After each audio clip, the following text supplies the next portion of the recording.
January 30th, 2026. Gold futures crash 11% in a single session. Silver plummets 31%, the largest one-day decline since 1980. 600 billion in precious metals market cap evaporates before lunch. The trigger? A name. Kevin Warsh. Trump nominates the former Fed governor as the next chair. Markets instantly reprice every assumption they'd built over the previous year, every fear about political capture, every bet on dollar debasement, every position built on the thesis that Trump would install a loyalist who'd print on command. But here's what the sell-off actually reveals. This wasn't retail panic. This was institutional repricing of Fed independence risk. The contracts, the leverage pyramids, the paper claims that drove gold to 5,600 and silver to 121. They unwound faster than the rally that created them. The question isn't whether precious metals are finished. The question is whether you understand the difference between political capture risk, which Warsh's nomination temporarily resolved, and fiscal sustainability risk, which his Fed independence may actually intensify. This sell-off eliminated one specific tail risk: the fear Trump would nominate a political operative who'd accommodate White House rate demands regardless of inflation data. Markets had positioned for Fed credibility collapse throughout 2025. That defensive trade drove the parabolic moves. Warsh's nomination removed the worst-case scenario. Because his 15-year record of defending Fed independence signaled the institution won't be politically captured. But eliminating political capture risk doesn't eliminate inflation risk, doesn't resolve fiscal deficits running 6% of GDP, doesn't stop central banks from diversifying 850 tons annually out of dollars. The mechanisms supporting precious metals haven't disappeared, they've changed drivers. Let me show you why this distinction matters more than the headline price action. Kevin Maxwell Warsh, age 55, former Morgan Stanley banker, served as Fed governor 2006 to 2011 during the financial crisis. At 35, he was the youngest Fed appointee in the institution's 113-year history at that time. His qualification? 7 years on Wall Street in capital markets and trading operations, not a PhD economist. A markets guy who understood how Wall Street actually functions, the leverage, the collateral chains, the funding mechanisms academics miss. Ben Bernanke made him the Fed's primary liaison to financial markets during the crisis, the translator between the board and the banks when the entire system was seizing. Here's what matters for precious metals. Warsh never cast a dissenting vote during his 5-year tenure. 0. He participated in every QE program, every emergency facility, every crisis intervention, but his private writings reveal he disagreed with much of it. September 2009. Unemployment at 9.5% and rising. Warsh warns the FOMC, if policymakers insist on waiting until the economy has plainly returned to normal before withdrawing support, they will almost certainly have waited too long. He feared the Fed was building inflation risks that wouldn't show up immediately in the data. The same pattern we're watching now, wholesale inflation accelerating to 3.47% annual in Q4 2025 while everyone focuses on lagging consumer metrics. Here's where it gets critical. The Warsh of 2010 and the Warsh of 2026 hold different views on appropriate policy. 2010 Warsh feared QE would cause excessive inflation, wanted to withdraw accommodation early, resigned from the Fed in February 2011. CNBC's Larry Kudlow called him a hard money hawk.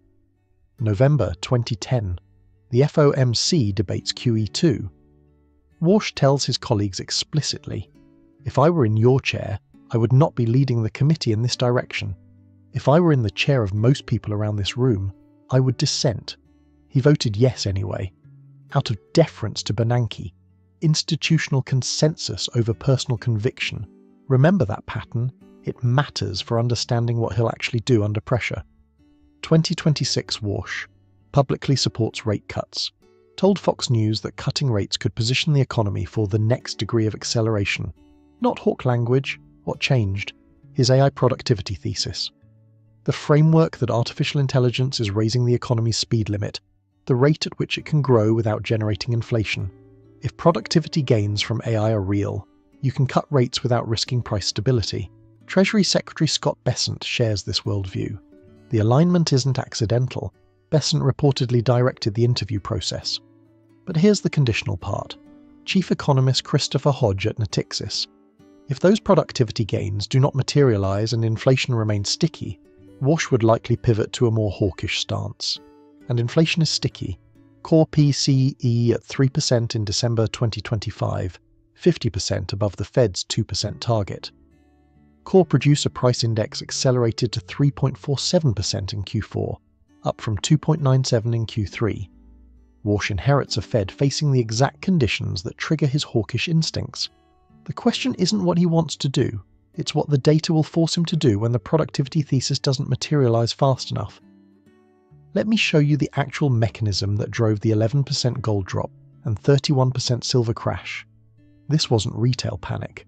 This was institutional repricing of three specific variables. First, Federal Reserve independence risk. Throughout 2025, markets feared Trump would nominate a loyalist willing to cut rates for political reasons. That fear drove defensive positioning into precious metals. Gold rallied 65%, silver 140%. Warsh's nomination eliminated the political capture scenario. His 2010 speech, An Ode to Independence, warned that if the Fed lost independence, its hard-earned credibility would quickly dissipate. The costs would be incalculable: higher inflation, lower standards of living, a currency that risks losing reserve status. Markets recognized Warsh will defend Fed independence even against Trump. The worst-case tail risk just came off the table. Second, real yield repricing. With dollar strength increasing and nominal bond yields rising, real yields, nominal yield minus inflation expectations, became more attractive. The 10-year real yield hit 1.9%, a meaningful alternative to holding non-yielding gold. As one strategist noted, real yields are high enough to compete with bullion. The market is not granting gold an inflation acceleration premium at the moment. Third, leverage unwind. Gold had risen too far, too fast. Silver even more so. Short interest in SLV fell to 0.7%, a 5-year low. Options volume in silver ETFs exceeded QQQ. One analyst compared it to GameStop in 2026. Michael Brown at Pepperstone. The traditional saying of stairs up, elevator down doesn't apply. This was elevator up, elevator down. The Warsh announcement provided the trigger, but the positioning made some violent correction inevitable. To understand where metals go from here, you need to understand what drove them to 5,600 gold and 121 silver before the correction. 5 documented forces: tariff uncertainty creating supply chain disruption fears, geopolitical risk across Ukraine, Iran, Venezuela, US-China competition, no resolution in sight, central bank accumulation, 850 to 900 tons purchased in 2025, 26% of annual mine output, 3 consecutive years exceeding 1,000 tons. World Gold Council surveys, 95% of central bankers expect to increase gold reserves over the next 12 months. This isn't temporary positioning. This is structural diversification away from dollar reserves, driven by sanctions risk and strategic rebalancing. Warsh can't reverse it. Inflation persistence, core PCE at 3%, PPI accelerating, sticky services inflation that rate hikes haven't broken, the debasement trade, federal deficit, 1.8 trillion in fiscal 2025, 6.1% of GDP. Trump promises tax cuts, defense spending increases, infrastructure investment. Fiscal consolidation isn't coming. Mohamed El-Arian, former PIMCO CEO. People have lost trust in the US to be a responsible steward of the international system. Here's the critical point. Most of these drivers persist regardless of who chairs the Fed. Warsh can't resolve geopolitical tensions. He can't stop central bank diversification. He can't unilaterally fix fiscal deficits running 6% of GDP. And if inflation stays sticky despite his hawkish reputation, precious metals will have fundamental support even under his leadership. Let me show you why Fed independence became the primary variable in precious metals pricing. The DOJ investigation into Jerome Powell, criminal probe over testimony about headquarters renovation cost overruns, Powell's response. The threat of criminal charges is a consequence of the Federal Reserve setting interest rates based on our best assessment, rather than following the preferences of the president. The Lisa Cook removal attempt, Fed governor facing termination. Supreme Court heard oral arguments January 2026. Former Fed chairs Bernanke, Greenspan and Yellen filed amicus. Brief warning removal would expose the Federal Reserve to political influences, eroding public confidence and jeopardizing credibility of US monetary policy. Senator Tom Tillis, a Republican, vowed to block any Fed chair nomination until the Powell investigation is resolved. Protecting the independence of the Federal Reserve from political interference or legal intimidation is non-negotiable. Markets watched these moves and concluded, Trump will nominate someone who will accommodate political pressure regardless of inflation data. That fear drove gold higher, not because low rates automatically boost gold, but because a politically captured Fed signals inflation risk from monetary policy, subordinated to short-term political goals. Ben Bernanke, 2010. Policymakers in a central bank subject to political influence may face pressures to overstimulate the economy to achieve short-term gains that exceed underlying potential. Such gains are popular at first, but not sustainable, leaving behind only inflationary pressures that worsen the economy's longer-term prospects. The Warsh nomination resolved this specific risk. His record of defending Fed independence is documented and long-standing. But here's what it doesn't resolve: fiscal debasement risk. If Trump pressures Congress to cut taxes and increase spending, while Warsh maintains orthodox monetary policy, the pressure moves to fiscal markets. Longer-term yields rise. Fiscal sustainability questions intensify. Currency debasement fears persist through a different channel, different mechanism. Same ultimate support for precious metals as inflation hedge. If you're realizing that precious metals pricing just shifted from political capture risk to fiscal sustainability risk, same destination, different route, hit that subscribe button. This is the Independent Financial Historian. I analyze central bank credibility and monetary policy mechanisms using publicly available data. Fed speeches, FOMC transcripts, market positioning reports. November 2025, Wall Street Journal op-ed. Warsh's core criticism: the Fed has grown too large, interventionist, and distracted from its core mission. A bloated balance sheet distorts markets. His proposed solution: reduce the Fed's balance sheet to free up liquidity and make it easier for households and small businesses to borrow. But here's the mechanism that matters. Balance sheet reduction, quantitative tightening, can raise longer-term interest rates by removing Fed demand from Treasury markets. Higher long rates increase the opportunity cost of holding non-yielding gold. Yet Warsh has articulated a coordination approach. PIMCO analysis. Warsh advocates for a Treasury-Fed accord, providing a framework for gradual balance sheet shrinkage coordinated with Treasury debt management. More significantly, Warsh acknowledges balance sheet reduction must work with regulatory reform. Banks are required by Basel III capital rules to hold substantial Fed reserves. You can't shrink the balance sheet without addressing those regulatory requirements simultaneously. Here's the critical point PIMCO analysts emphasize. Warsh could shrink the balance sheet while cutting short-term rates to offset any tightening in financial conditions. If you want a smaller Fed footprint for principled reasons, but balance sheet reduction raises long rates, you offset that by cutting the Fed funds rate. Net effect: lower real yields despite smaller balance sheet. This dual-track approach could paradoxically support precious metals, even as Warsh implements his stated preference for Fed restraint. Warsh's path to the Fed chair isn't automatic. Senator Tom Tillis created an unprecedented institutional roadblock. The Justice Department needs to be completely done with its investigation before I will consider any new nominees. They either adjudicate it or withdraw it. The mechanics create a veto point. Republicans hold 53 Senate seats. Banking Committee, 13 Republicans, 11 Democrats. If Tillis and all Democrats oppose, the nomination deadlocks 12-12 in committee. Breaking that deadlock requires 60 votes in the full Senate to discharge from committee. Republicans can't reach that threshold without Democratic support. Senate Majority Leader John Thune asked whether Warsh could be confirmed without Tillis.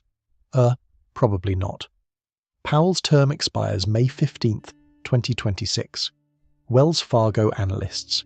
We expect this matter can be resolved in time for the end of Powell's term in May.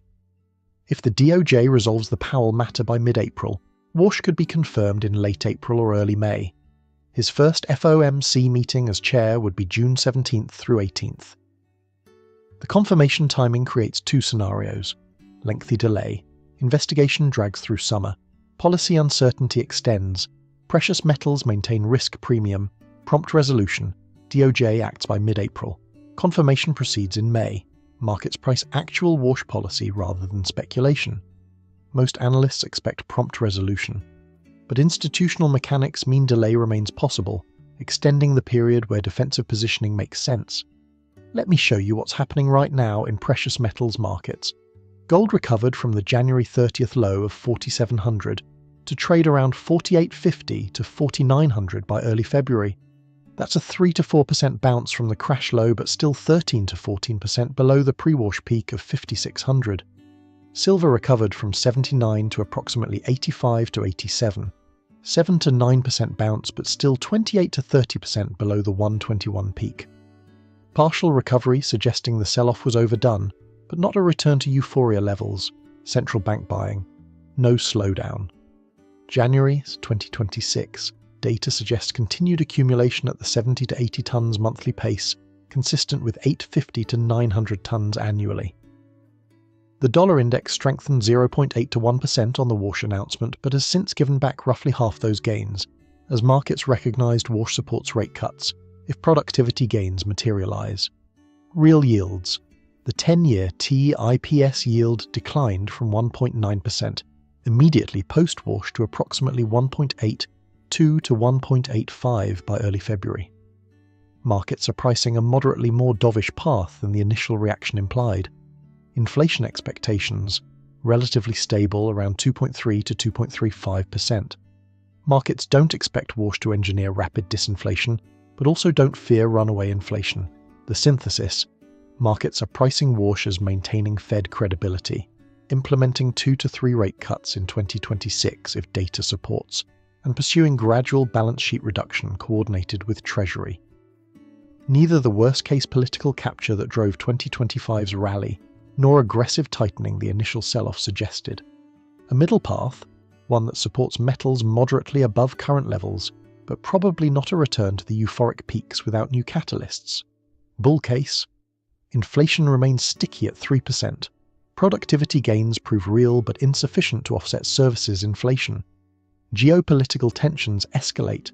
Central banks accelerate diversification. Warsh implements 3 to 4 rate cuts, bringing Fed funds to 2.75 to 3%. Balance sheet reduction proceeds slowly, offset by short rate cuts.